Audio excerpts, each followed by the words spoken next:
Trazemos aqui considerações iniciais importantes de atualização. Não teremos condições de realizar todas as atualizações nesse breve espaço.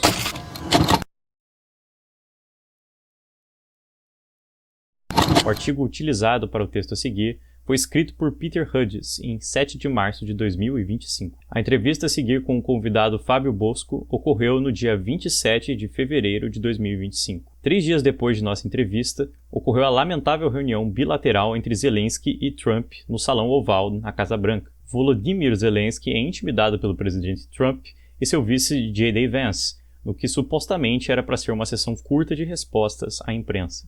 O presidente Zelensky é repreendido com agressividade por Trump e Vance ao falar o óbvio, que não se pode confiar em Putin e que qualquer negociação de paz requer garantias de segurança à Ucrânia. Zelensky é ordenado imediatamente a deixar os Estados Unidos. Essa humilhação pública de um chefe de Estado eleito democraticamente por não se submeter totalmente às ordens dos Estados Unidos não conhece precedentes. A Ucrânia é abandonada à própria sorte, forçada a aguentar o peso total da máquina de guerra assassina de Putin, assim como a Palestina foi abandonada a enfrentar a máquina de guerra fascista de Israel no esforço de aniquilar a própria existência do seu povo. Recordemos de passagem, não é de longe a primeira vez que um grande poder imperialista subitamente forja uma aliança com um duradouro adversário. No início dos anos 1970, o criminoso de guerra Richard Nixon deu abertura à China, o que levou à reaproximação que estendeu a sangrenta Guerra do Vietnã por vários anos. Mao Zedong reduziu o auxílio ao Vietnã do Norte para ganhar favores dos Estados Unidos e Nixon usou sua entente com ele para exigir maiores concessões de Hanoi. Em 24 de fevereiro, seguindo as suas conversas na Arábia Saudita, a administração Trump vota contra a resolução geral da Assembleia da ONU condenando a invasão russa da Ucrânia em 2022, a primeira vez que o fez, juntando-se a Rússia, China, Belarus, Coreia do Norte e Israel, assim como outros 12 países amigos de Moscou. 93 outros países votaram sim, 65 se abstiveram. Bradando a mentira de que a Ucrânia, não a Rússia, começou a guerra, Trump entra numa aliança entre Estados Unidos e o regime Putin. Nenhum pio de oposição veio de qualquer membro republicano do Congresso, ainda que muitos desses tenham gastado anos batendo na Rússia e votando no apoio à Ucrânia. Muitos democratas expressaram ultraje, mas ficaram perdidos ao que fazer em seguida. E lá se vai todo o falatório vazio de que a classe dominante dos Estados Unidos tinha interesse em ajudar a Ucrânia. Trump insiste que a Ucrânia não pode recuperar os 20% do país que a Rússia ocupou desde 2014 a 2022, e que nenhuma tropa dos Estados Unidos será usada para patrulhar um cessar-fogo que será imposto em grande parte nos termos dos russos. A Ucrânia nem pode se juntar à OTAN, até agora é a aliança interimperialista dos Estados Unidos com a Europa Ocidental. Mais revelador foi a exigência de Trump que o governo ucraniano devolvesse 500 bilhões de dólares aos Estados Unidos, pelo menos 4 vezes mais do que o valor de toda a ajuda militar e econômica que recebeu sob Biden, entregando 50% dos lucros à venda de recursos nacionais, como minerais, petróleo e gás, e taxas portuárias. Além disso, esperava-se que a Ucrânia devolvesse aos Estados Unidos o dobro do valor de qualquer futura ajuda aos Estados Unidos. Não indica se isso incluiria qualquer assistência militar. Isso equivale a pagar 100% de juros sobre o princípio total de um empréstimo. No geral, isso implica que uma porcentagem maior do PIB da Ucrânia seja entregue aos Estados Unidos do que os aliados exigiram na forma de reparações da Alemanha, derrotada após a Primeira Guerra Mundial. Isso claramente equivaleria a transformar o que resta da Ucrânia, Putin está exigindo a anexação de partes dela que ele não controla agora, em uma colônia econômica declarada do imperialismo dos Estados Unidos.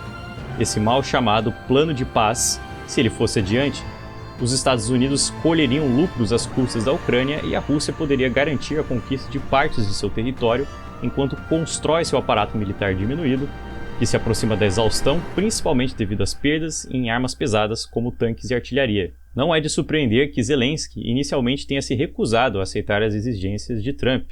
Zelensky tem estado sob tremenda pressão para capitular as exigências dos Estados Unidos. Em 26 de fevereiro, um acordo provisório entre Trump e Zelensky foi anunciado, o que impôs condições ligeiramente menos onerosas sobre o valor que os Estados Unidos obteriam com a venda dos recursos naturais da Ucrânia. Zelensky concordou relutantemente, embora a proposta não fornecesse garantias de segurança para a Ucrânia.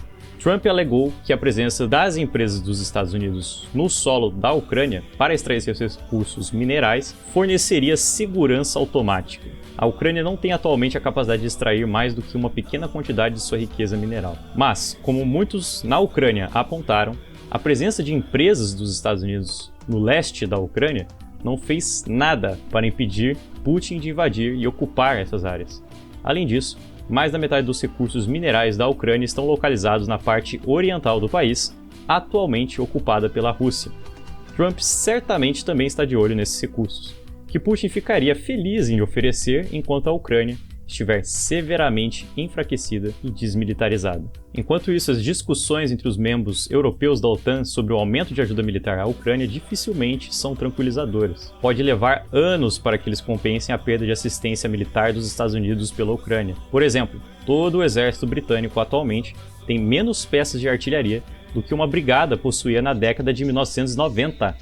A Rússia poderia descansar e reconstruir por alguns anos ou menos, então renovar seu objetivo de longa data de controlar toda a Ucrânia. O que estamos testemunhando hoje é um redesenho do mapa político, já que os Estados Unidos estão agora em transição de sua busca de décadas de domínio mundial único sob a alegação ilusória de apoiar a democracia para forjar uma frente unida de potências reacionárias e neofascistas com a intenção de perseguir interesses nacionais e regionais. Isso não é isolacionismo.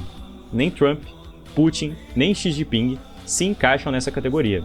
É antes um esforço para responder ao fracasso dos Estados Unidos em garantir a dominação mundial única, como visto em suas derrotas no Iraque e no Afeganistão, revertendo a uma forma de imperialismo territorial anexionista do século XXI.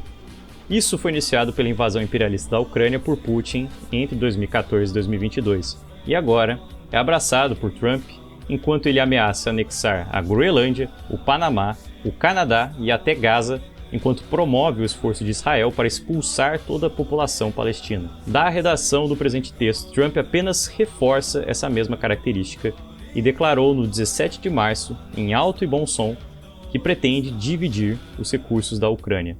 Prossigamos a entrevista. Saudações a todos e todas, sejam bem-vindos à primeira entrevista da mais nova playlist do Chapéu Vermelho, em que nós vamos entrevistar militantes e importantes convidados que integram o movimento operário no Brasil e no mundo. O nosso convidado de hoje tem travado uma importante disputa no interior do movimento operário em defesa da Ucrânia, que é o país que foi devastado nos últimos anos pela invasão com requintes de extermínio pelo exército da Federação Russa. É o Fábio Bosco, militante marxista do PSTU e da Liga Internacional dos Trabalhadores, as mesmas organizações das quais eu faço parte, e ele está aqui para responder algumas das questões importantes que concernem essa guerra e as tarefas internacionalistas dos marxistas revolucionários no geral. Boa tarde, obrigado aí pelo espaço aqui no Chapéu Vermelho para a gente conversar sobre a questão da Ucrânia. A Ucrânia se tornou uma das questões centrais do mundo de hoje e, infelizmente, entre as organizações de esquerda, a imensa maioria não apoia a luta do povo ucraniano pela sua autodeterminação. Então, eu acho muito importante a gente estar discutindo isso aqui para poder passar nossa mensagem de apoio aos ucranianos aqui para o público aqui no Brasil. Eu sou Fábio Bosco, eu sou integrante da campanha de ajuda operária à Ucrânia, uma campanha que foi organizada pela Rede Sindical Internacional de Solidariedade e Lutas. A central sindical a qual eu integro, a CSP com Lutas, participa dessa campanha. Eu pessoalmente tive a oportunidade de visitar a Ucrânia 2 vezes em 2022, a primeira na cidade de Lviv e a segunda nós fomos para o outro lado do país, perto do fronte de batalha, na cidade industrial de Kryvyi, onde está o Sindicato dos Mineiros, com o qual a gente mantém relações de solidariedade. É isso. Sensacional, Fabi. Então, vou partir aqui para a nossa primeira pergunta. As perguntas, inclusive, só para deixar claro para todo mundo, eu fiz pensando na maneira como normalmente a guerra da Ucrânia é tratada, né, pelo conjunto de ativistas, militantes ou por pessoas que se consideram de esquerda de uma forma geral, mas também como todas as pessoas têm encarado esse conflito, né, nos últimos tempos. Então, vou tentar aqui confrontar as posições da nossa organização, a organização que eu e Fábio fazemos parte, sobre esse conflito. Então, partindo para a primeira pergunta, Fábio, no final de fevereiro de 2022, o presidente e de facto ditador da Federação Russa, o Vladimir Putin, ele dá uma série de declarações infames em que, primeiro, ele reconhece os territórios controlados pela Rússia na Ucrânia enquanto estados independentes. São as assim chamadas repúblicas populares de Donetsk e Luhansk. Depois, ele afirma que enviará tropas nesses territórios na condição de forças de manutenção da paz.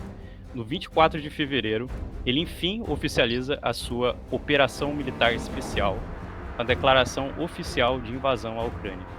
A operação, segundo ele, protegeria o povo das repúblicas controladas pela Rússia.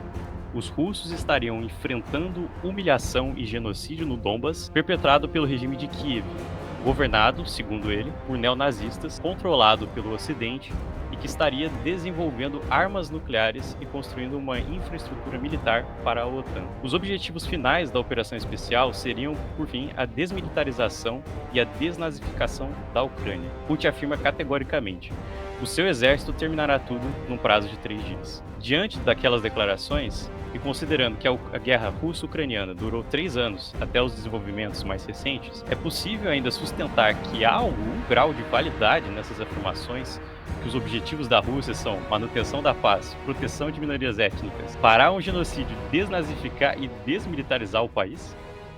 Não, sem dúvida, os objetivos do presidente Vladimir Putin, para traduzir, quando ele fala em desnazificar, a Ucrânia não é um país nazista, aliás, o povo ucraniano odeia o nazismo, né? Quando ele está usando essa expressão, ele está se referindo à nacionalidade ucraniana. Por quê? O objetivo dele, com essa nova ofensiva iniciada em 2022, mas que já é um segundo momento, né, da primeira ofensiva que foi em 2014, é anular a nacionalidade, a cultura ucraniana e russificar todo o país. Esse é o objetivo dele, assim, traduzindo em palavras para todos nós entendermos. Ele acreditava que ele ia resolver isso rapidamente, porque existe uma desigualdade militar muito grande entre a Rússia, que é a segunda principal potência militar do mundo, e a Ucrânia. No entanto, o que ele não contava era com uma imensa resistência operária e popular, que, na prática, bloqueou o avanço dele, impediu que ele, em primeiro lugar, tomasse a capital, impediu que ele fosse além do rio Dnipro, no sul. Então, essa resistência, na verdade, era a demonstração, o desejo do povo ucraniano de defender as suas casas, as suas famílias e o seu país. E é essa vontade que, até o momento, o Putin, apesar de todo o seu poderio militar, ainda não conseguiu dobrar. Tá certo, Fabinho. Muito obrigado. Partindo para a questão 2. Agora que mesmo o Vladimir Zelensky se compromete a renunciar em nome de uma alegada paz com anexações, quais são as perspectivas e possibilidades que permanecem a fim de mudar esse cenário? Ainda há uma saída viável para a Ucrânia sem anexações? Ou essa já está perdida, como muitas pessoas têm colocado? Como você avalia essa derrota recente? Então, se a gente for observar o cenário da guerra nesse momento, é verdade que existe uma ofensiva russa, ela está muito lentamente conquistando mais territórios dentro da Ucrânia, essa é a realidade que a gente viu nos últimos meses, mas eu sempre chamo atenção para o fato de que a gente sempre olha para o lado ucraniano, onde a gente vê todas as dificuldades, né, devido à desigualdade militar, devido ao apoio do Ocidente, que é um apoio meia-boca, é um apoio calculado para impedir que a Ucrânia derrote as tropas russas, mas é muito importante a gente olhar também para o outro lado, que é a situação das forças russas. A situação das forças russas não é nada boa. O fato de ela estar na ofensiva implica em perdas humanas, seja entre mortos ou feridos, muito grande, muito grande. E o alistamento militar, para não criar problemas junto à população, o que o Putin está fazendo é fazer uma coisa o mais profissional, digamos assim, possível, né? Pagando uma indenização enorme para qualquer um que se alista no exército, melhorou muito os salários dos soldados, e assim ele consegue atrair, em geral, as camadas mais pobres dentro da Federação Russa para vir para a frente de batalha. Eu digo isso porque, em 2022, ele tentou fazer um alistamento militar e quase 1 milhão de russos fugiram do país, porque eles não queriam ser alistados para essa guerra. Então, eu acho que a gente teria que enxergar essa situação que a gente tem hoje. É verdade que a Rússia está conseguindo pequenos avanços, mas são pequenos avanços, isso é verdade, mas não dá para caracterizar que no curto prazo ou no médio prazo a vitória da Rússia está assegurada. Há problemas econômicos muito importantes dentro da Rússia, uma inflação grande de cerca de 9,5%. A taxa de juros, imagina você que aqui no Brasil está uma chiadeira que a taxa de juros está entre 12% a 13% ao ano, né? Na Rússia está 21%. Outra coisa, a produção industrial russa, ela está cada vez mais voltada para o esforço de guerra. Agora, para ter as peças necessárias para você produzir os materiais, os equipamentos, os veículos, os tanques, a munição, a Rússia tem cada vez mais dificuldade e ela paga cada vez mais caro por isso. Eu diria para você o seguinte: existem dificuldades muito grandes dos dois lados e não é possível você fazer uma previsão que a Ucrânia necessariamente vai perder, nem que a Rússia necessariamente vai perder. Então, eu acho que o cenário ele ainda depende muito de uma evolução, tanto da situação dentro dos dois componentes, como também uma avaliação sobre a situação internacional. Recentemente, o presidente dos Estados Unidos, né, que tomou posse em 20 de janeiro, Donald Trump, ele sinalizou com um alinhamento com os objetivos russos. Muita gente que vê essas fragilidades do lado russo afirma que o Trump fez foi jogar uma boia de salva-vidas para o Putin, porque a situação na Rússia não estava essa bola toda como ele procura projetar. Resumindo, eu acho uma situação ainda em aberto, com os dois lados enfrentando muitas dificuldades para poder impor uma vitória contra o outro, e o futuro vai depender aí desse confronto em si e depender também da situação internacional. Perfeito. Terceira pergunta. Com o apoio material que a nossa organização, o PSTU e a LIT fizeram à Ucrânia, esse apoio material deu resultados? Incluindo na pergunta outras duas complementares. Como você qualifica as posições das outras organizações, em especial os partidos políticos de esquerda e centrais sindicais, de modo geral, nessa questão de apoio bélico e material à Ucrânia? E, por fim, seria um contrassenso e uma traição ao movimento operário, como dizem muitas dessas organizações, requisitar apoio bélico à Ucrânia, mesmo de instituições imperialistas como a OTAN? Olha, em primeiro lugar, a ajuda material que o PSTU se envolveu em recolher e enviar para a Ucrânia foi feito através de organizações sindicais, tá? Não foi feito enquanto um partido político. Aqui no Brasil, a gente integra uma central sindical, que é a CSP com Lutas, e ela, junto a outras organizações, como é o caso da Central Sindical Francesa Solidaire, a Central Sindical Polonesa Iniciativa Operária, a Central Sindical Italiana ADL Cobas e outras organizações, a gente uniu esforços para recolher recursos e mantimentos, e a gente organizou 3 comboios, né? São 3 delegações levando tudo que foi recolhido para a Ucrânia, e era uma solidariedade da classe operária internacional para com a classe operária ucraniana. Tudo isso foi entregue para o Sindicato dos Mineiros de Criviri.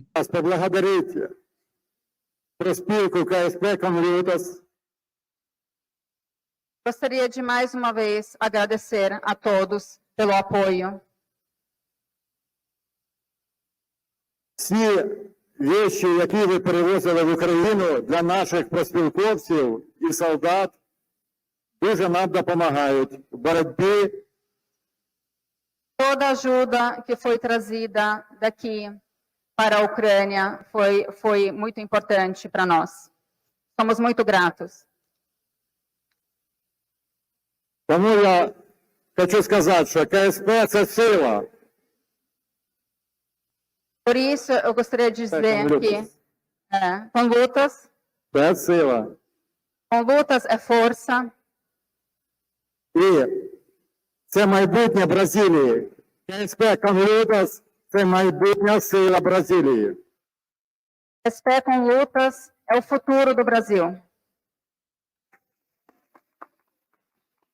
Viva a classe operária internacionalista.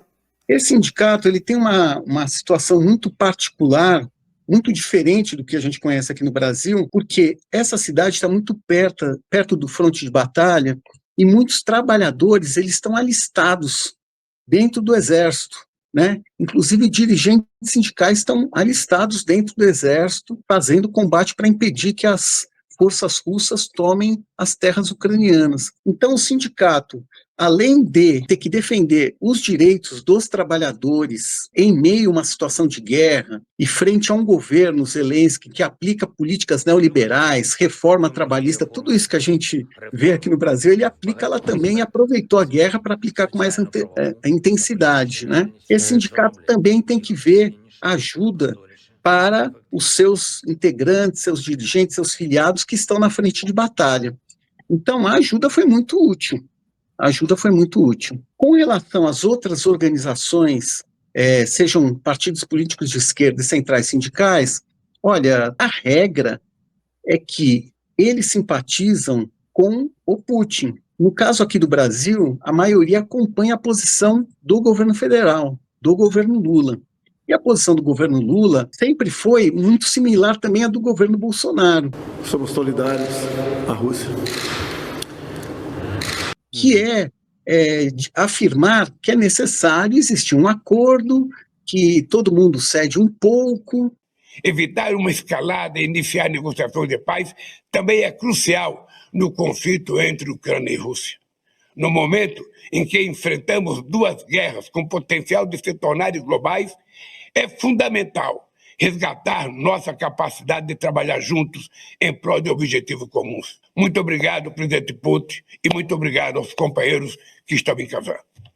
Большое спасибо, господин президент. Бразилия действительно принимает от нас председательство в БРИКС, и мы сделаем со своей стороны все возможное для того, чтобы поддержать вас и чтобы эта передача была эффективной, уверены, что лидерство БРИКС переходит в надежные руки. Спасибо большое. Que na prática premia o agressor, que é a Rússia, com o território ucraniano. Em geral, os partidos de esquerda e as centrais sindicais, elas mantêm essa posição, em geral, falando em paz, né? A defesa da paz, um cessar-fogo imediato, só que um cessar-fogo imediato que permite a Rússia ficar com 20% do território ucraniano, na verdade está premiando o agressor. Tem um terceiro pedaço da pergunta que eu perdi aqui. Ah, tá certo. Em relação ao apoio bélico que o nosso partido e as nossas organizações pedem para que seja feito, mesmo que, independente da fonte desse apoio, né, militar bélico para a Ucrânia. Então, olha, nós somos marxistas. Toda vez que existe um conflito militar, nós temos que analisar quais forças estão interagindo nesse conflito e ver se os interesses da classe trabalhadora internacional estão representados de um lado ou de outro, mesmo que de forma distorcida. No caso da Ucrânia, o que a gente entende é que existe uma agressão russa e que é direito do povo ucraniano se defender e expulsar essas tropas russas. Tem a ver com o seu direito de autodeterminação. O direito de autodeterminação das nações oprimidas, que é um clássico do marxismo, né? Desde Marx, passando por Lenin, por Trotsky, todos defenderam esse direito das nações oprimidas, a decidir o seu futuro, a exercer o seu direito de autodeterminação. Frente a isso, nós temos que apoiar o lado oprimido, que é a Ucrânia. Qual que é a melhor forma de garantir esse apoio? É prover os meios para eles se defenderem. Então, não basta só mandar mantimentos, medicamentos, material de construção, sei lá. Uhum. A questão das armas, ela é chave, porque ela decide se o povo ucraniano vai conseguir se defender ou não. E aí a gente move essa exigência de armas para todos os governos do mundo, em particular para os países imperialistas que dizem que estão apoiando a Ucrânia, mas não entregam as armas necessárias para a Ucrânia conseguir vencer a guerra, né? Então a gente acha que a questão de defender o envio de armas, do ponto de vista marxista, quando essas armas são dirigidas para o lado do oprimido, é uma questão totalmente justa, que vou te dar 2 exemplos para deixar bem clara essa posição. A Segunda Guerra Mundial foi iniciada por um acordo entre Stalin e Hitler, que dividiu a Polônia, acabou dando início a esse conflito generalizado. 2 anos depois, Hitler rompeu o acordo e invadiu a União Soviética. E o Stalin pediu para os Estados Unidos, né, que já era a principal potência imperialista no mundo, ajuda militar para poder enfrentar a invasão. Os Estados Unidos enviou, é um número aproximadamente esse, viu? 14 mil aviões, 13 mil tanques, dezenas de milhares de veículos para o transporte, alimento, munição. E isso foi importante para que a União Soviética pudesse expulsar as forças nazistas do país. Então, olha só a questão das armas. Está vindo do imperialismo para a União Soviética. Você não vai encontrar ninguém de esquerda que acha que estava errado pegar essas armas. Então, a questão que eu digo é, você tem que ver para quem está sendo dadas as armas. Agora, deixa eu fazer o exemplo, o contrário. Certo. Quando teve a Nakba na Palestina, em 1948, que é o momento da formação do Estado de Israel, e quando as milícias sionistas, né, ou seja, que vão dar base para a fundação do Estado de Israel, expulsam 800 mil palestinos. O que aconteceu? A União Soviética apoiou essas forças sionistas e enviou armas para as forças sionistas. E o Partido Comunista Palestino, que mantinha a relação com Moscou, se posicionou ao lado das forças sionistas contra os palestinos. Inclusive, teve militantes do Partido Comunista Palestino que integraram a principal milícia sionista, que se chama Haganah, para expulsar palestinos. E os 2 principais dirigentes do partido foram para o exterior pedir armas para o futuro Estado de Israel expulsar os palestinos. Então, esse é um caso que, olha só, os dirigentes comunistas foram pedir armas e o Stalin enviou armas para o lado errado. Então, esse envio de armas tem que ser totalmente condenado. Então, a questão das armas no conflito militar, resumindo o nosso entendimento, é o seguinte: você tem que ver se algum dos lados representa mesmo de forma distorcida os interesses da classe trabalhadora internacional. Se representa, a gente tem que apoiar. Se é guerra, o envio de armas. É tão simples quanto isso. Perfeito. Não, concordo totalmente. Então, passando para a próxima questão, inclusive relacionado já com essa sua última resposta, né? Porque a nossa organização, o PSTU e a Elite, enfatiza sempre o papel das massas ucranianas nessa guerra e da resistência ucraniana como um elemento circunscrito não só na guerra, mas na luta de classes mundial. No entanto, essa esquerda da qual a gente estava falando aqui agora há pouco, eles não acreditam que essas massas progressivas existam na Ucrânia, que a resistência ucraniana não passaria de uma massa de manobra controlada por forças externas, já que o governo solapa constantemente os direitos dos trabalhadores, né, como você mesmo colocou numa questão anterior, já que eles dizem, né, que tem uma repressão organizada de bandos neofascistas, neonazistas, e que eles assumiram boa parte dos postos do exército oficial ucraniano e foram integrados pelo próprio Estado ucraniano. Esse pessoal também argumenta que os partidos comunistas e socialistas foram todos banidos da Ucrânia e que massacres contra minorias russas foram a norma nesses últimos anos,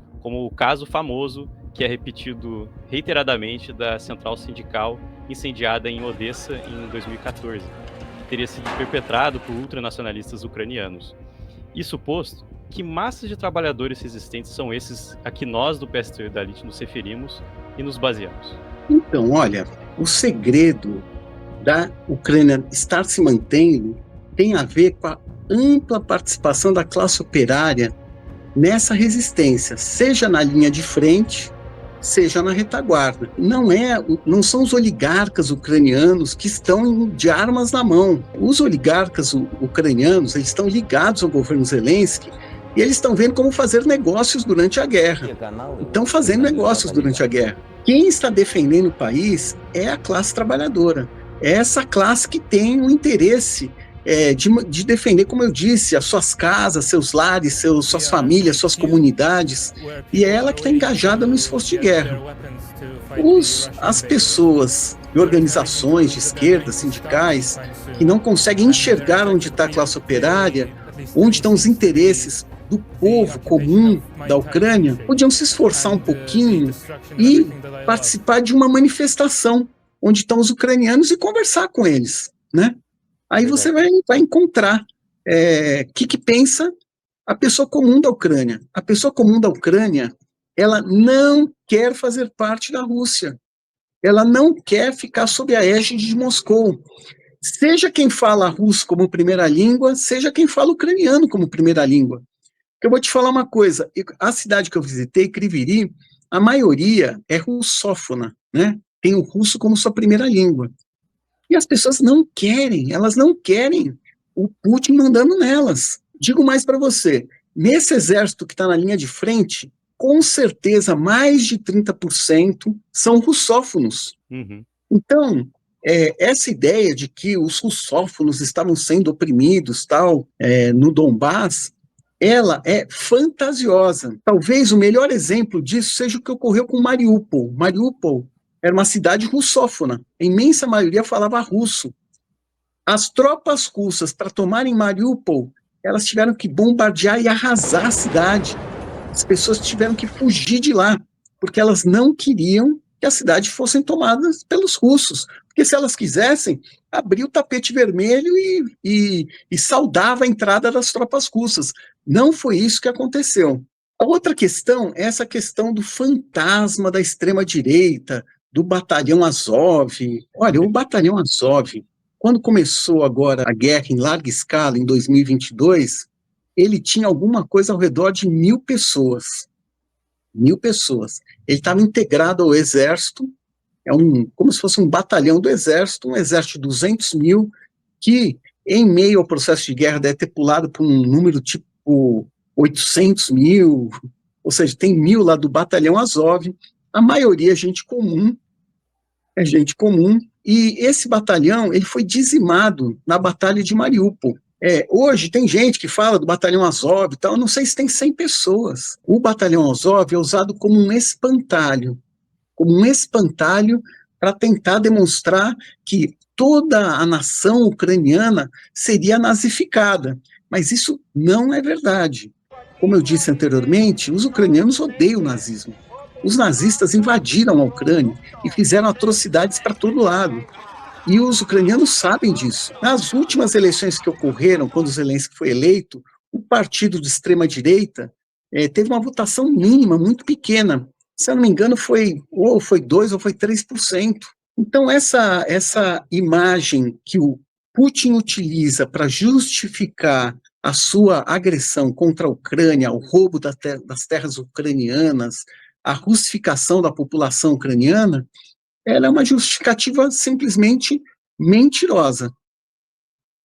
Tá certo, perfeito. Então, emendando a próxima pergunta com essa, né, agora considerando o outro lado da moeda, no Brasil, um grande número de vertentes da direita, dos movimentos conservadores e reacionários, incluindo a imensa maioria dos apoiadores do Estado israelense em seu genocídio contra os palestinos, eles têm assumido posições favoráveis à Ucrânia e pedindo o fim de Putin e da Rússia. Assim, o nosso partido, o PSTU, é corriqueiramente acusado de fazer o jogo da direita e de passar pano para neonazistas. A elite é desprezada por, entre aspas, sempre se aliar com o imperialismo na geopolítica, e o movimento de apoio à Ucrânia no Brasil é tido como um movimento de brancos privilegiados ou uma meia dúzia de gatos pingados perdidos nos discursos também da esquerda brasileira, né? Mas como lidar com tamanha contradição, como responder a essas provocações na posição de marxistas revolucionários que somos? Então, é muito importante saber qual que é a opinião do Estado de Israel, do seu governo, do Benjamin Netanyahu, sobre o conflito que existe entre Ucrânia e Rússia. O lado do Netanyahu é ao lado do Putin. As relações entre a Rússia e o Estado de Israel são relações muito sólidas. A Rússia é um grande fornecedor de petróleo para o Estado de Israel. Existe uma população de origem da ex-União Soviética, que é principalmente russa, mas também tem ucraniana e de Belarus, que deve ser alguma coisa ao redor de 800 mil pessoas dentro da Palestina ocupada. E essas relações são tão boas que nos últimos anos o acordo entre o Putin e o Netanyahu permitia ao Estado de Israel bombardear regularmente o território sírio sem que houvesse qualquer oposição das tropas russas estacionadas aí. Eles têm 2 bases, né? Tinham 2 bases dentro da Síria e nunca moveram uma palha para defender o país frente aos ataques israelenses. Recentemente, na segunda-feira, teve a votação na ONU sobre uma moção que condenava a agressão russa à Ucrânia. Sim. Qual foi a posição de Israel? A posição de Israel foi votar junto com a Rússia, junto com os Estados Unidos, contra a moção. Vou dar mais um exemplo. Israel tem um sistema um software de espionagem chamado Pegasus. Israel vendeu esse sistema para a Rússia, mas se recusou a vender esse mesmo sistema para a Ucrânia. E isso, olha só você, o Zelensky, ele é judeu. O Zelensky, aliás, é judeu e é russófono. A primeira língua dele é o russo. Ele fala ucraniano de uma maneira, digamos assim, com sotaque, né? Ele é руссофон. Украинский язык очень важен. Я вам гарантирую, получится очень хорошо, если мы на русском. При всій повазі хотів би давати інтерв'ю українською мовою. Це дуже для мене це важливо. Então, apesar disso, os laços de Netanyahu são com o Putin. Eu lembro que em 2022 ele deu uma entrevista muito interessante para o New York Times, na qual ele afirmou, ele descreveu a situação da seguinte forma. Ele falou: nós informamos os nossos aliados americanos que nós não podemos tomar parte a favor da Ucrânia nessa guerra, porque nós estamos aqui sitiados por inimigos árabes de todo lado, e o nosso acordo com a Rússia é extremamente útil para garantir a segurança do Estado de Israel. Essa é a realidade. Agora, as mídias que estão vinculadas com todas essas forças que você se referiu, em particular as ligadas a Moscou, elas procuram inverter. Eles fazem uma mentira em cima da outra, em cima da outra, em cima da outra, para procurar descaracterizar essa relação entre a Rússia e o Estado de Israel. Mas os dados são muito, como é que eu diria, fortes para apontar esta ligação, ou seja, não tem apenas a declaração. Vou contar mais uma coisa para você. Sabe qual foi um dos primeiros líderes a visitar o Putin depois que ele iniciou essa agressão em larga escala em 2022? Benjamin Netanyahu. O que ele foi fazer em Moscou? Ninguém estava indo lá, porque o Ocidente estava falando que vou fazer sanção, não sei o que e tal. E o Netanyahu foi até Moscou se encontrar com Putin. A melhor resposta é a gente explicar o que está acontecendo na realidade. E hoje, a situação dos ucranianos tem muitas coisas em similar com a situação dos palestinos. Os dois enfrentam uma ofensiva genocida, os palestinos por parte do Estado de Israel, apoiado pelos Estados Unidos, os ucranianos por parte da Rússia. A destruição em Gaza, bom, é difícil de comparar com qualquer outra coisa. Na Ucrânia, Mariupol foi destruída também, de uma maneira similar. Então, existe, na verdade, uma situação de similaridade. E eu aposto numa coisa, que cada vez mais vai se construir uma simpatia entre o povo palestino e o povo ucraniano, dada a situação que ambos se encontram submetidos nos dias de hoje. Perfeito, Fabinho. A gente tem visto, inclusive, bastante solidariedade até por parte da Síria. Estão surgindo cada vez mais essa unidade de bandeiras da Ucrânia, da Síria, da Palestina, juntos, né, em várias manifestações pelo mundo. Você sabe que, no caso da Síria, Tem uma coisa muito interessante, porque essa ofensiva que se iniciou no final de novembro, a partir do norte da Síria, da província de Idlib, que se dirigiu primeiro a Alepo e depois foi indo em direção a Damasco, e terminou pela fuga do ditador e a queda da ditadura, no seu início, apenas 3 países, de alguma forma, apoiaram, né, essas forças, que o pessoal chama de forças rebeldes, né, é o HTS, né, o Hayat Tahrir al-Sham, com milícias aliadas a ele. Foi a Turquia, o Catar e a Ucrânia. E por que a Ucrânia? A Ucrânia, tudo indica, emprestou, né, para os sírios as tecnologias de uso de drones para fins militares.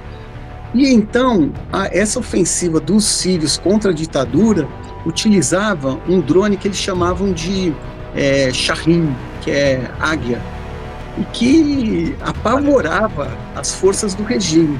Então você vê que interessante como existe esse encontro histórico entre 2 povos oprimidos que utilizam um armamento mais barato que existe para poder defender as suas bandeiras e acabam se encontrando aí nas esquinas da história. Perfeito. Partindo então para nossa próxima pergunta, dando destaque da tradição que o PST e a elite se inserem, de Lenin, Trotsky e Nahuel Moreno, você poderia resumir como cada um desses dirigentes revolucionários deu a sua contribuição para hoje essa questão da guerra russo-ucraniana e no geral das lutas de emancipação nacional, autodeterminação dos povos? O Lenin era um internacionalista convicto. O objetivo dele era a Revolução Mundial. No seu tempo, ele olhava, claro, em primeiro lugar para a derrubada do Império Czarista, porque ele estava na Rússia, né? Mas o objetivo maior era, na verdade, a Revolução na Alemanha, que era o principal centro internacional de onde a Revolução podia se irradiar para todo mundo. Então, o que acontece? Traçando uma estratégia de luta contra o czarismo, o que Lenin observou? Que as forças sociais que poderiam estar envolvidas nessa luta eram, em primeiro lugar, a classe operária, que era onde o partido dele, o Partido Bolchevique, se implantava. Na Rússia tinha uma ampla maioria de camponeses, então ele ficava pensando como é que eu vou construir uma aliança entre operários e camponeses para levar essa luta contra o czar. E uma terceira força social, que ele dizia, eram as nacionalidades oprimidas, porque o Império Czarista era, na verdade, um cárcere dos povos, né? Era assim que eles chamavam. Para garantir essa aliança com as nacionalidades oprimidas, Lenin recorria, dentro do arsenal do marxismo revolucionário, à defesa intransigente dos direitos das nações oprimidas à autodeterminação. O que acontece? Teve o que é chamado de Guerra de Independência da Ucrânia, que envolveu uma série de forças. Aí tinham forças nacionalistas ucranianas, tinha os bolcheviques, tinha os anarquistas de Nestor Makhno, tinham forças estrangeiras, né? Primeiro os alemães e as tropas do Império Austro-Húngaro, tinha tropas da França, tinha tropas da Grécia no sul, tinha o Exército Branco liderado ali na região pelo Denikin. Tudo isso gerou um conflito extremamente sangrento, 1 milhão de mortos, uma série de pogroms feitos principalmente pelas forças alemãs, os exércitos brancos e as forças nacionalistas ucranianas. No final, o Exército Vermelho prevaleceu porque ele conseguiu atrair a simpatia da maioria da população ucraniana, que era camponesa e que queria a reforma agrária. E qual que foi a política do Lenin? O Lenin trabalhou para garantir esse direito de autodeterminação. Ou seja, não é por acaso que o Putin, quando foi iniciar a ofensiva, ele afirmou que a Ucrânia e os ucranianos eram uma invenção de Lenin e dos bolcheviques. Isso não é verdade, porque os ucranianos existem desde antes de Lenin nascer, né? Sim. Mas que ele está inferindo aí o Putin? Ele está querendo dizer que os bolcheviques tiveram aplicar, no caso da Ucrânia, a política de autodeterminação. Então, eles incentivaram a política de ucranização, ou seja, utilizar a língua ucraniana como a língua oficial do Estado ucraniano. Isso ajudou a proliferar as artes, proliferar cultura. O Lenin foi uma pessoa que defendeu esse direito do povo ucraniano.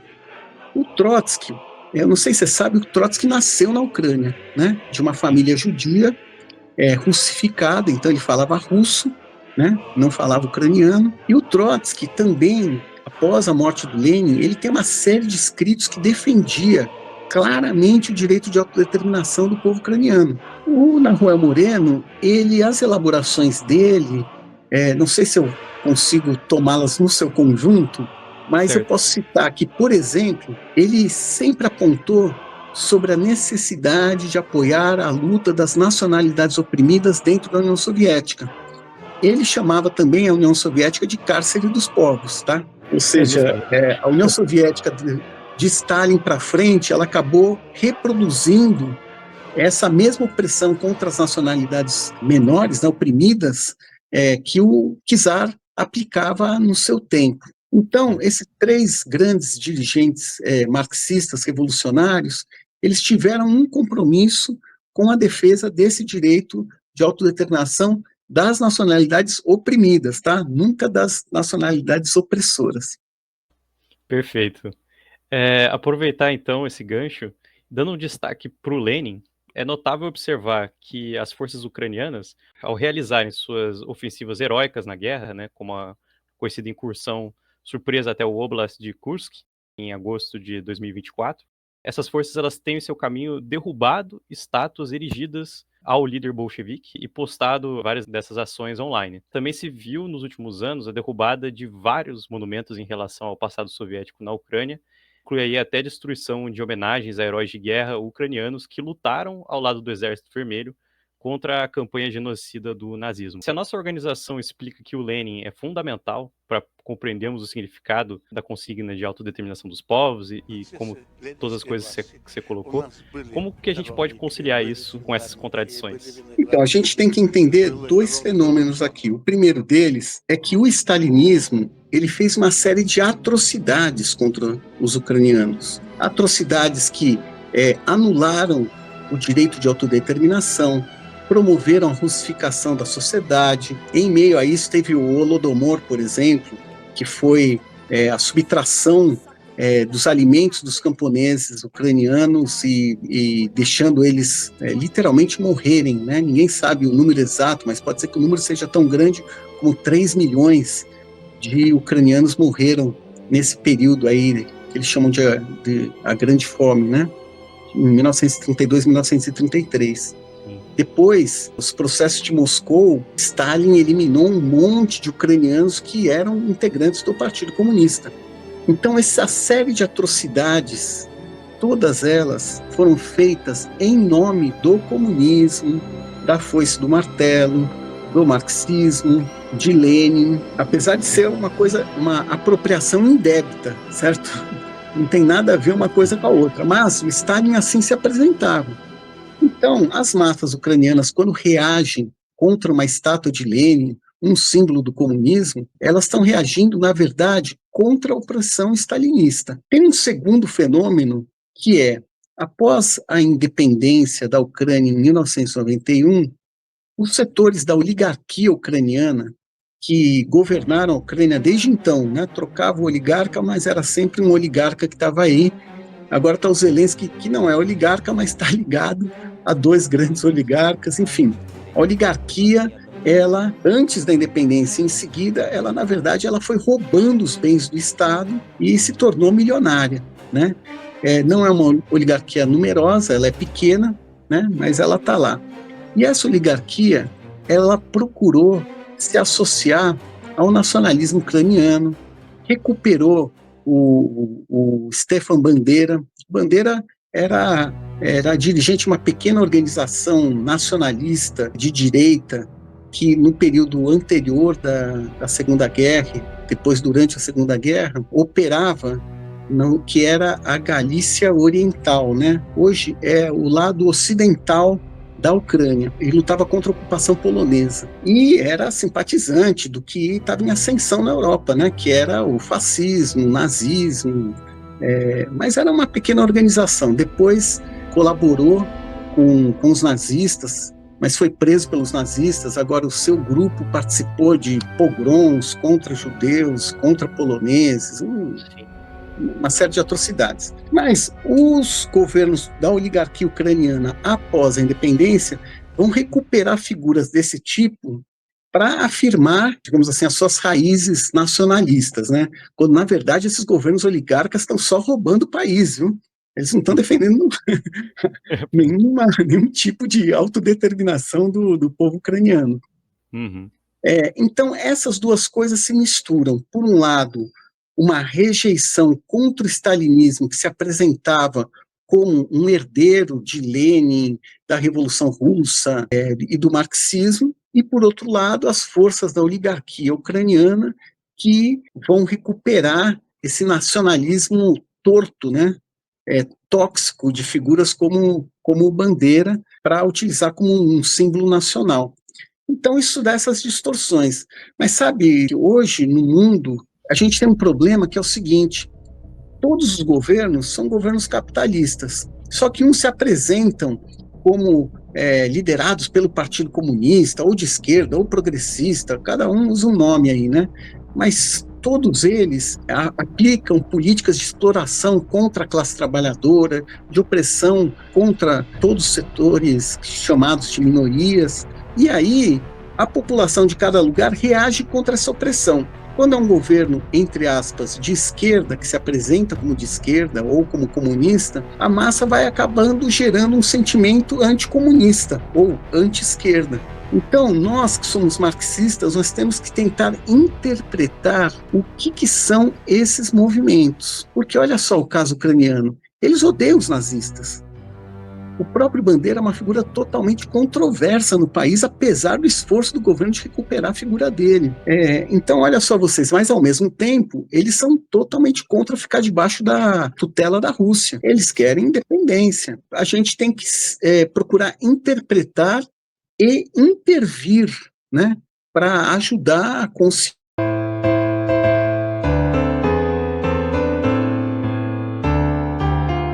Então, Tarek, só para complementar, finalizar aquela questão, então a gente sempre tem que, enquanto marxistas, buscar entender os motivos que levam a população ucraniana a entender que estátuas do Lenin, hino da Internacional, foice e martelo, são símbolos de opressão para eles, porque isso tem a ver com toda a relação que eles tiveram com o stalinismo, uma relação terrível, né? Total. E isso é complementado pelo fato de que a oligarquia ucraniana procura, enquanto está roubando o país, procura levantar símbolos de um nacionalismo ucraniano para poder se, digamos assim, enganar a população e se manter no poder, né? Sim, confundir as pessoas, verdade. Próxima pergunta, que está diretamente relacionada com essa também, e agora tratando de outro grupo, que também é muito pouco conhecido, a própria esquerda ucraniana. Então, a gente tem, inclusive, pequenas correntes socialistas ucranianas, como um caso de um grupo de ativistas reunido em torno de um jornal chamado Commons, que defendem a tradição bolchevique como parte do marxismo e do socialismo internacional. Também um outro grupo, esse mais disperso, de socialistas ucranianos mais próximos assim de, digamos, soluções nacionais para a Ucrânia, esses grupos eles costumam incluir o legado do partido bolchevique desde Lenin e da Revolução de Outubro como parte de um projeto imperialista russo e de colonialismo sobre a Ucrânia. De um modo geral, esse grupo considera que a esquerda mundial foi contaminada pelo imperialismo russo. Lenin e Trotsky, argumentou eles, não passariam de tiranos que afogaram as verdadeiras alternativas socialistas e caminhos nacionais para a Ucrânia. Levando isso em consideração, é possível conciliar esses dois setores ucranianos diante da guerra? E mais, será que o marxismo revolucionário vai precisar reavaliar as suas posições e toda essa ligação fortíssima que se tem com a tradição bolchevique do século passado? Então, olha, primeiro, o fato de ter setores de esquerda a favor de apoiar a Ucrânia para expulsar as tropas russas, isso já garante uma unidade de ação muito importante, tá? Então, independente das avaliações que os grupos possam ter sobre o papel de Lenin, dos bolcheviques, o fato de que, neste momento, estamos juntos lutando pela derrota da Rússia, certo? pela Certo. vitória da Ucrânia, pelo direito de autodeterminação da Ucrânia. Com relação à discussão histórica, vou dar uma opinião. Eu sei que tem uma discussão muito grande sobre esse tema, Sim. mas é o seguinte, por que os bolcheviques venceram na Ucrânia? Por que não foi as forças nacionalistas ucranianas? Você sabe que o Denikin, que era o chefe do Exército Branco, ele escreveu sobre a experiência, porque ele também perdeu, né? Sim. E ele deu uma explicação muito interessante, que ele observava a mentalidade do camponês ucraniano. A maioria eram pequenos camponeses, né? Verdade. E ele disse o seguinte, que esse camponês, ele estava mais interessado em ter um pedaço de terra, e eventualmente até pegar um pedaço de terra dos grandes proprietários, do que em reconstruir um império que colonizaria a Finlândia e não sei onde mais. E aí o seguinte, quais foram as organizações que mais se aproximaram desse desejo do camponês ucraniano, que era a maioria da população? Quem mais se aproximou foram os bolcheviques. E também os anarquistas de Makhno, que defendiam comunas camponesas, tal, também. Uhum. Mas não foram as forças nacionalistas. As forças nacionalistas, elas se apoiavam nos estratos mais altos dos camponeses, digamos assim, nos camponeses ricos, nos proprietários de terra de maior escala. Então, o que acabou acontecendo? Que a maioria desse setor acabou indo para o lado dos bolcheviques, que já tinham muita força dentro da classe operária, mas a classe operária era minoritária, e a classe operária que eles estavam implantados era a classe operária que estava no oriente da Ucrânia, né? Mas houve esta aliança. Olha só que interessante, porque que explicação que esses setores dão, que o Lenin era tirano, o Trotsky era tirano e tal, por que eles venceram? Foi porque eles eram tiranos, mataram muitos ucranianos, tal? Não.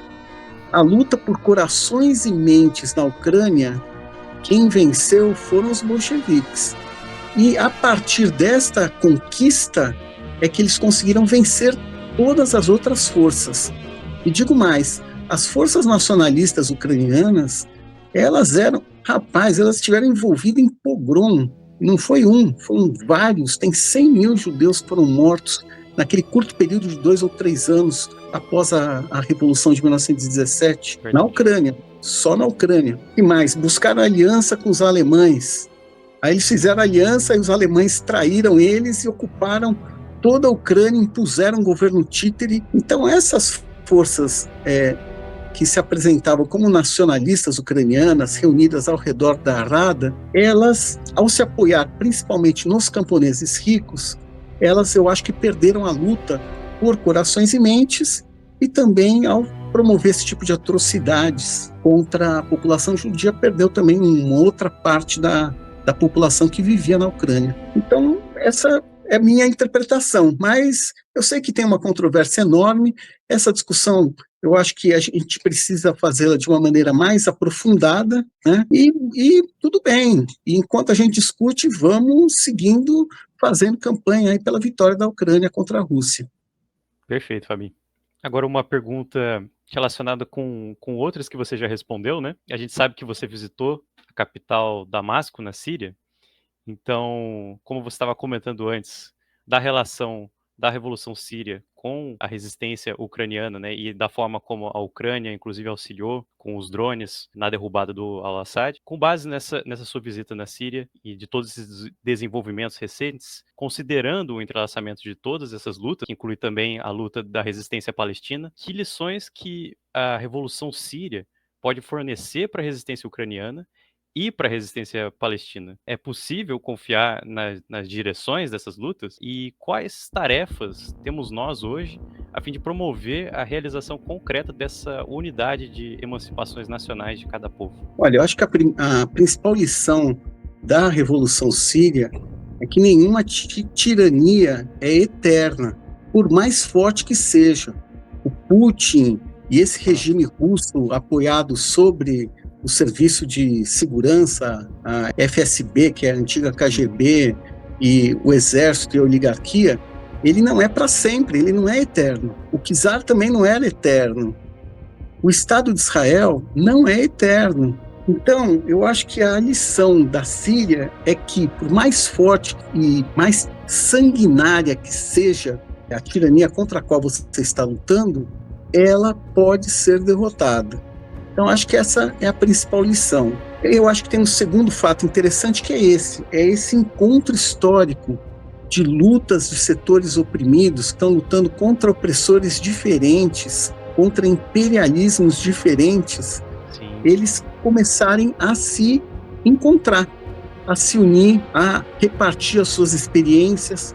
Isso entre Ucrânia e Palestina ainda não existe, mas eu acredito que esse é o desenvolvimento natural.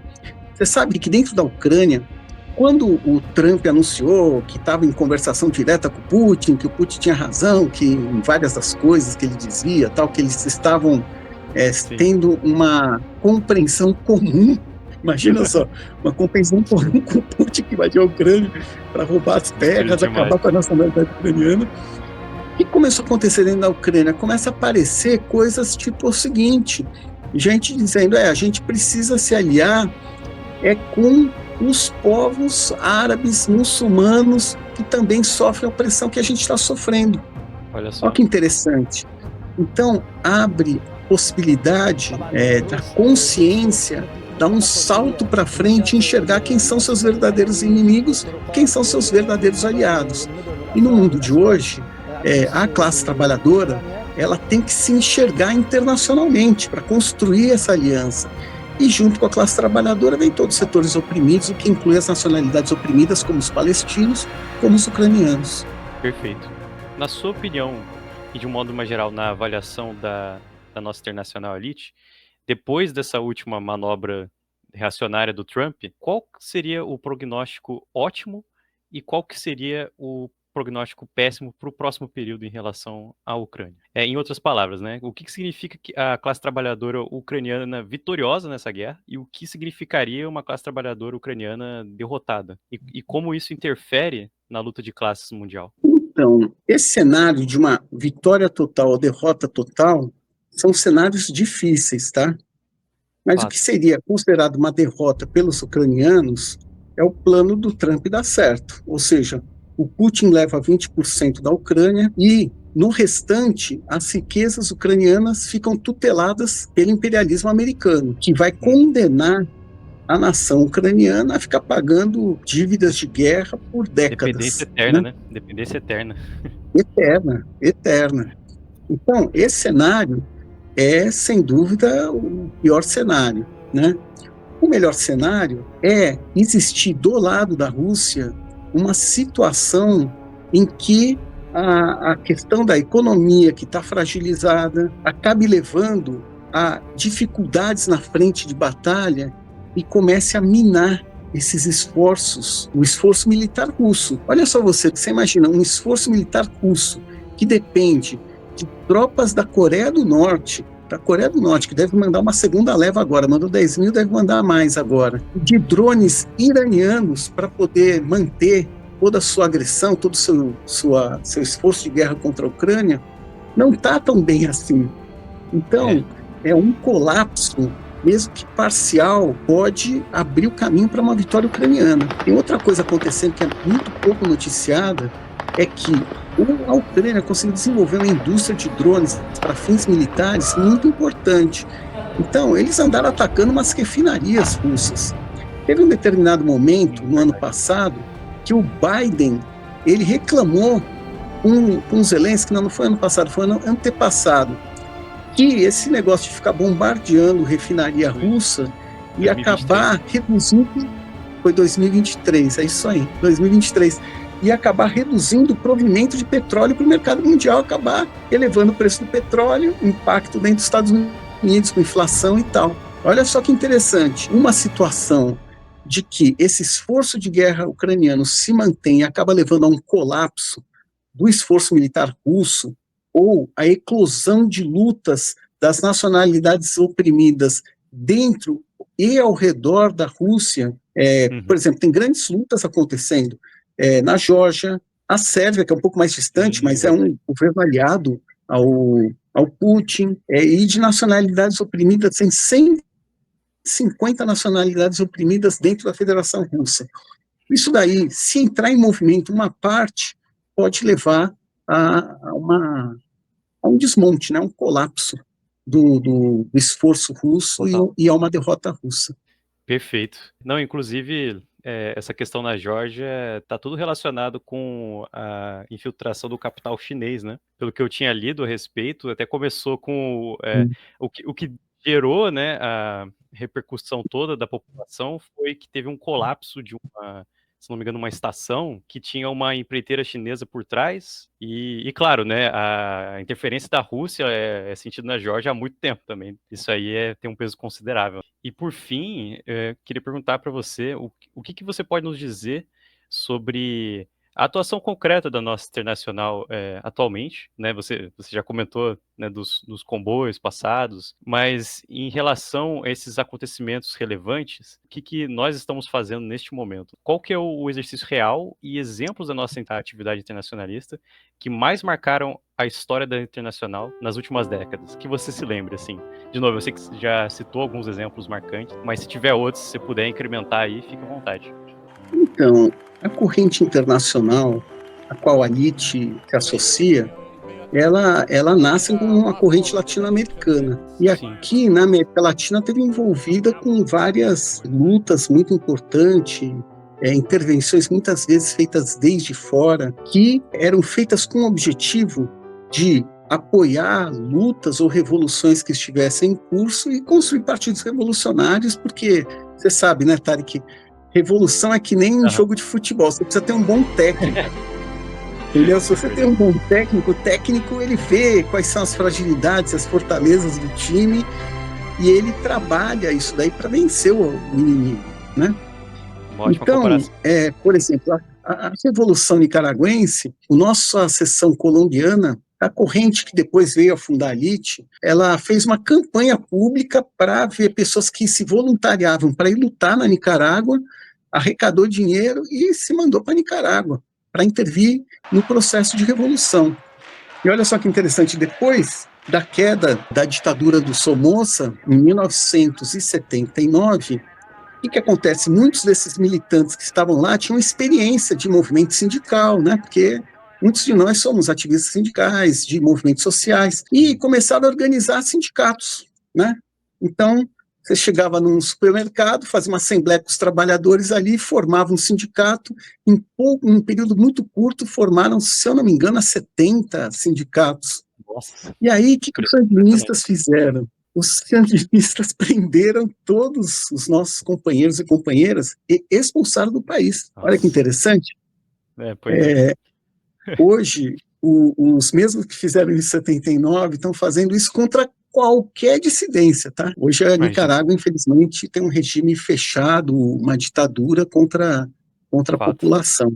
Então, a nossa corrente, ela nasce aqui na América Latina, procurando intervir e se misturar com as grandes lutas que ocorreram aqui. Ela também vai se implantando na Europa, nos Estados Unidos. Agora, no último período, o que acontece? Houve grandes lutas que ocorreram fora dos lugares onde a gente estava. Então, a gente tinha que ter a criatividade, né, a intenção de procurar se aproximar desses processos para conhecê-los, aprender com eles, intervir neles. Então, assim foi, por exemplo, as revoluções árabes que começaram em dezembro de 2010. A gente fez um esforço de intervenção, mandamos companheiros para alguns países para acompanhar, conhecer as forças locais, construímos solidariedade desde fora, criamos um site na LIT na língua árabe para poder conversar, né, porque tem essa barreira enorme de linguística, né, entre nós e todos aqueles que estavam encarnando essa revolução nesses países. A Ucrânia foi a mesma coisa, a gente não tinha. No passado, a gente teve uma intervenção na Ucrânia, mas essa intervenção tinha se perdido.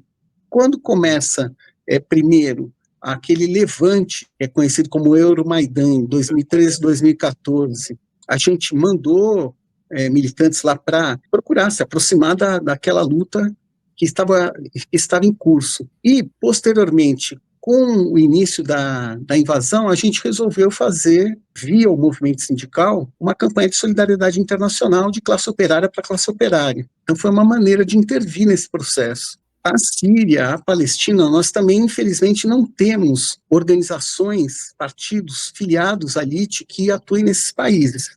Então, é a mesma coisa, a gente atua desde fora, construindo solidariedade. Eu tive esse privilégio agora, logo depois da queda da ditadura, de visitar Damasco, que foi uma coisa muito interessante, abrir contatos e se aproximar dessas realidades, com o objetivo de ajudar esses poderosos processos de luta e de revolução a andarem para frente, a se desenvolverem, e também com o objetivo de construir partidos revolucionários nesses países, ou seja, apoiar as sementes que existam para desenvolver essas organizações tão necessárias.